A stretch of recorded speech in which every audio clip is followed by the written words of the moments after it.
Xin chào các bạn, chào mừng các bạn quay trở lại với kênh dạy cắt may miễn phí của Wendy Kim.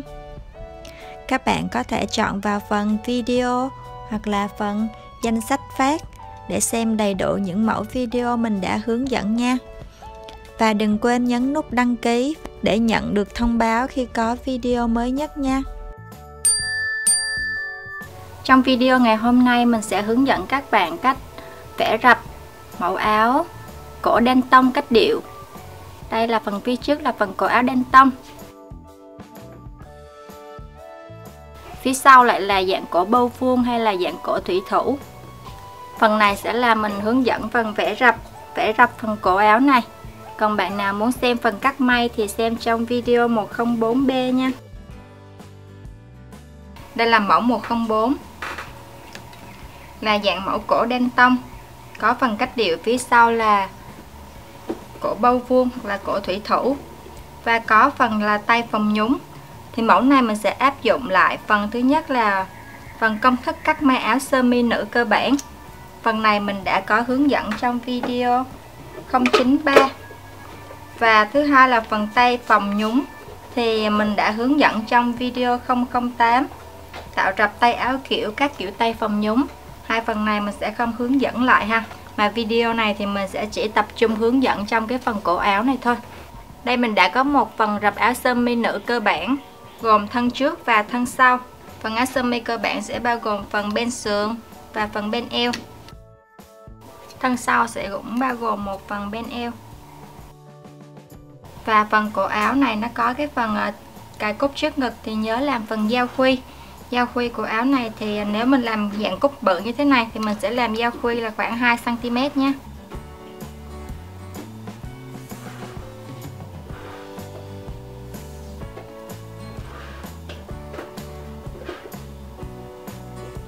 Phần áo này là phần tay áo phòng nhúng. Với những phần có tay áo phòng nhúng thì phần vai mình sẽ giảm đi khoảng 1 cm. Để cho cái phần phòng nhúng của mình nó sẽ không bị rớt ra ngoài khỏi phần vai của mình, nó sẽ nằm trên phần vai của mình. Các bạn sẽ lấy vào là 1 cm.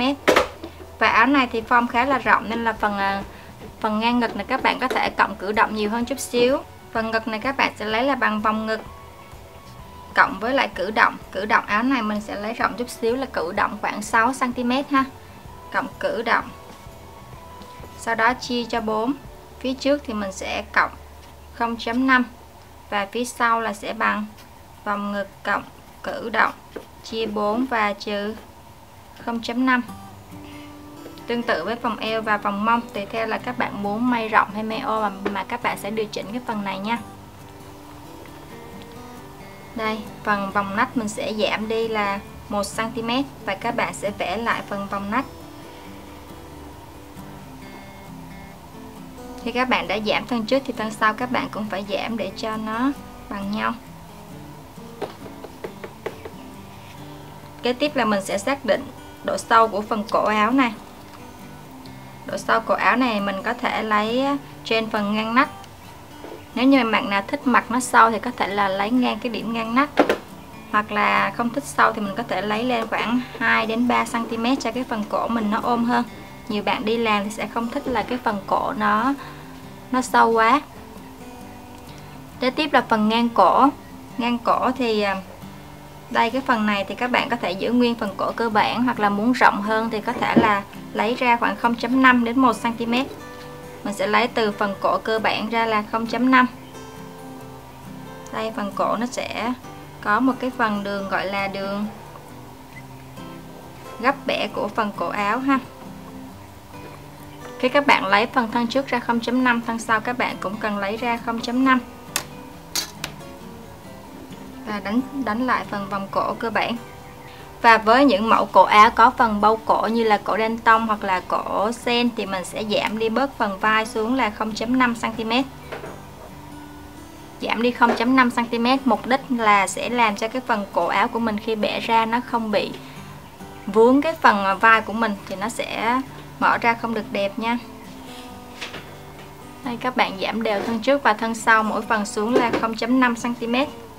Đây là cái phần bẻ cổ áo nên là mình sẽ xác định phần bâu cổ trước khi là mình vẽ phần đối xứng qua. Tùy theo các bạn muốn có cái phần bâu cổ to hay bâu cổ nhỏ mà mình sẽ vẽ trên cái phần bâu cổ theo ý mình mong muốn nha.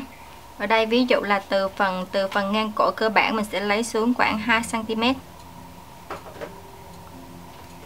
Sau đó bắt đầu đánh chéo xuống, xác định cái độ rộng của phần cổ áo của mình. Đây, cổ áo nó sẽ hơi lên chút xíu.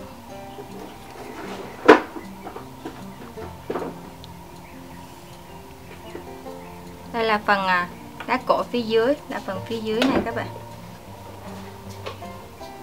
Nó gần như một cái hình tam giác như thế này. Và phần này nó sẽ đi liền với lại phần cổ thân sau. Thì các bạn có thể xác định từ cái phần đầu này vào 3 đến 4 cm tùy theo các bạn ha. Nếu muốn cái phần nhọn nhiều thì mình sẽ cho cái phần này lên cao nhiều, còn muốn nhọn ít thì mình sẽ lên ít. Ví dụ mình làm là 4 cm. Và vẽ cái phần cổ ra. Bây giờ mình sẽ vẽ cái phần bâu cổ này đối xứng qua phía bên này. Các bạn sẽ đặt cái thước sao cho nó vuông góc với lại cái đường mình vẽ cổ ra. Các bạn kẻ một đường thẳng vuông góc qua. Sau đó xác định độ dài của phần này để mình vẽ đối xứng qua.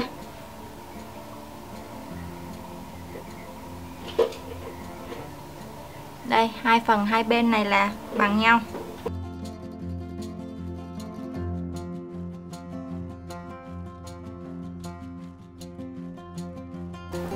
Đây, như vậy là phần cổ áo nó sẽ có cái hình dạng như thế này. Phần này nó sẽ đi liền với lại phần thân áo.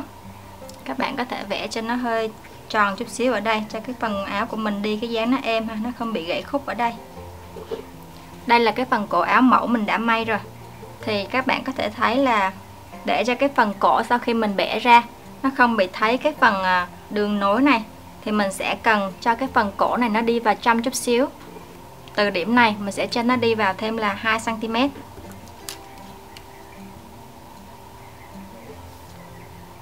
Và đánh góc nhọn như thế này. Đây, đoạn này sẽ là 2 cm cho cái phần gấp khúc phía trong này các bạn nha. Nó sẽ nằm ở phía trong như thế này. Còn nếu như mà mình cắt ngay tới đây, khi mình nối thì nó sẽ bị cái tình trạng là đây, nếu mà mình may tới như thế này thì khi mình bẻ cái phần cổ áo ra nó sẽ bị thấy cái phần nếp này, sẽ không được đẹp ha các bạn. Đây, phần thân phía trước chỉ đơn giản như vậy thôi. Mình sẽ cắt phần này ra.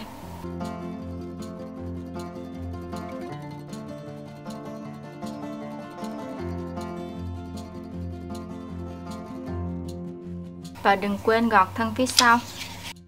Đây, phần này sẽ là đường gấp cổ ra.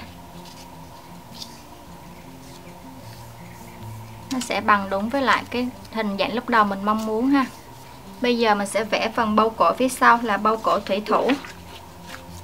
Để vẽ phần bâu cổ thì đầu tiên là các bạn sẽ san dấu phần vai và phần nách thân trước.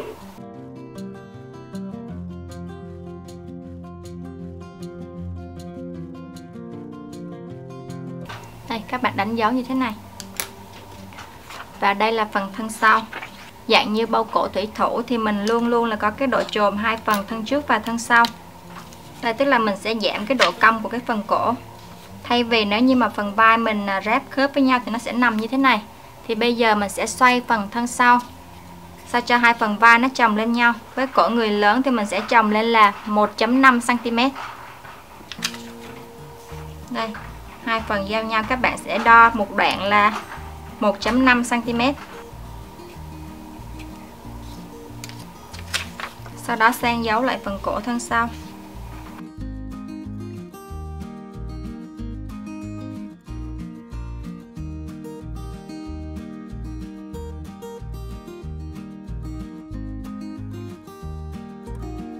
Các bạn có thể thấy là cái phần bâu cổ này nó ra khá là rộng. Nếu phần vai nằm ở đây thì cái phần này có thể ra từ 4 đến 5 cm. Và nó sẽ đi vuông góc xuống phía dưới. Độ dài của nó thì cũng khá là dài ha. Có thể là hết khoảng 4/5 của phần nách của áo của mình. Khi đó các bạn sẽ vẽ phần bâu cổ vuông phía sau, vuông góc với lại đường trục chính giữa của phần thân áo này các bạn. Đây, góc này là góc vuông. Và nó sẽ đi lượn theo cái phần vòng nách của mình.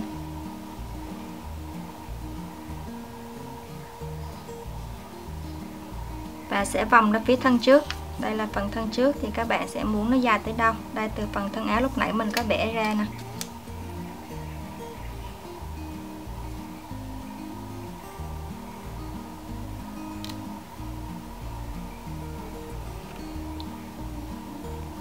Và nó sẽ đi theo cái đường chéo này, cắt nhau ở đây.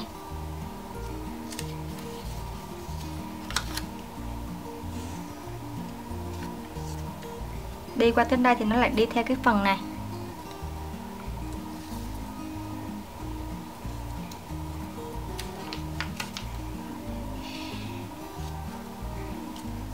Và như lúc nãy mình vẽ thân trước mình bỏ đi một đoạn 2 cm nó nằm phía trong, thì thân sau các bạn phải bù lại một đoạn 2 cm này. Các bạn cũng kéo thẳng ra một đoạn, đoạn này là 2 cm và nó sẽ giao nhau với lại cái góc này. Và như những cái bâu cổ thủy thủ, để cho cái phần cổ nó nằm êm xuống, nó không bị vẫy lên, thì mình sẽ giảm đi độ cong của phần cổ này.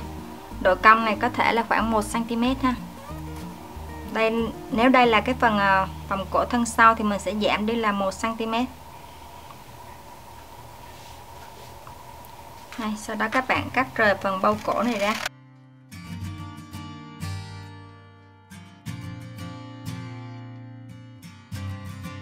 Được cái phần bâu cổ áo như thế này. Và như khi mà mình giảm cái độ cong của cái phần cổ xuống thì thường nó sẽ làm cho cái đường cong này nó dài hơn và làm cho cái phần vòng cổ của mình nó dài hơn. Thì để chắc ăn là có bằng hay không thì các bạn nên đo lại cái phần vòng cổ so với phần thân sau. Đây, nó sẽ bị dư chút xíu nha các bạn.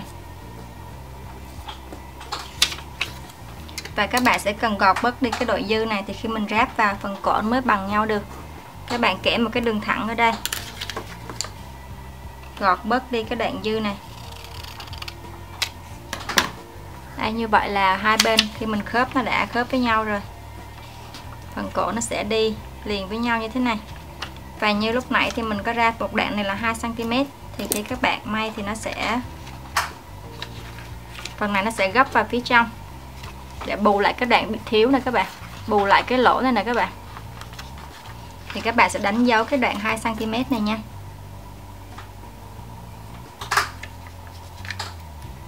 Và trên phần bâu cổ cũng đánh dấu cái đoạn 2 cm này. Khi các bạn khớp phần cổ với nhau thì các bạn sẽ khớp hai cái điểm này là trùng với nhau.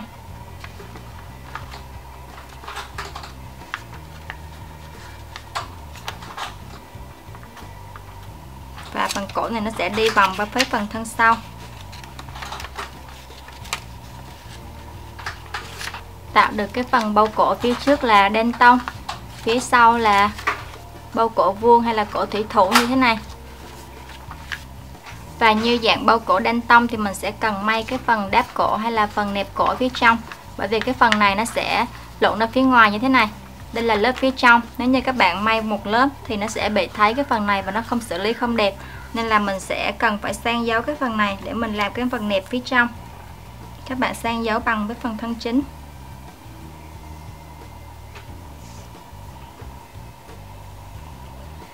Và để cho cái phần nẹp nằm êm, mình sẽ cho nó đi qua với phần nách áo của mình, qua khoảng một nửa phần nách áo ha. Và nó sẽ là cái phần nẹp phía trong của mình, nên là các bạn sẽ cho nó lớn hơn phần nẹp chút xíu. Phần nẹp này là phần cài nút nè các bạn. Thì mình sẽ cho cái phần nẹp ở phía trong nó lớn hơn so với phần nẹp giao khuy của mình ha, thì mình cài nút lên nó sẽ êm. Phần này có thể khoảng 5 cm. Các bạn sẽ vẽ là song song với lại cái đường này. Và nó sẽ đánh cong như thế này. Và một phần nữa là mình sẽ làm cái phần nẹp phía sau. Các bạn cũng san dấu lại phần cổ thân sau.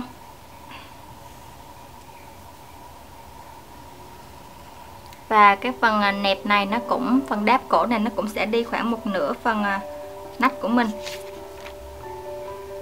Sau đó các bạn có thể vẽ lượn lên như thế này.